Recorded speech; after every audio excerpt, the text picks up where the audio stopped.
story is called Salt and Light, and this is a story that Jesus told. He told this story to his special friends and some of his followers. Jesus was on the earth and he was helping to help people understand all about God's love and how much God loved them, but also about how they could live the best lives that they could live and how they could think about showing God's love rather than showing broken love. So one day Jesus said to his special friends and his followers that they could be like salt and light.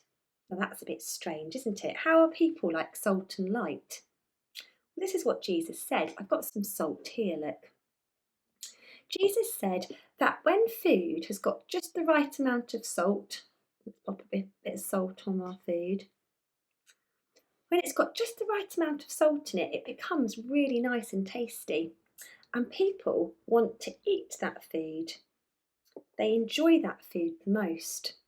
And so Jesus said it's a bit like us. If we are people who have God's love in us, then actually we're like the salty food. Actually, people want to spend some time with us and they enjoy being with us, just like these people enjoy having this food.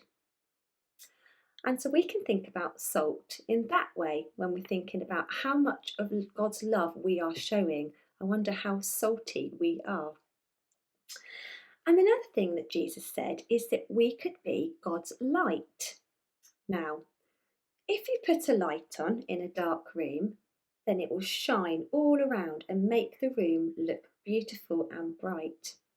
And Jesus said that we can be like that if we choose to show God's love. It's like we are shining a bright light. So, a bit like this bright light, all of these people, if they show God's love, then they will be like a really, really bright light in the room. And that means that people all around us will feel something special. They'll feel the love of God that is shining all the way through us into the places that we are. And that is what Jesus meant when he said that you can be just like the salt or just like the light. The more time that you spend listening to Jesus and God's messages, the more of his love that you will show, and you will be like salt and light.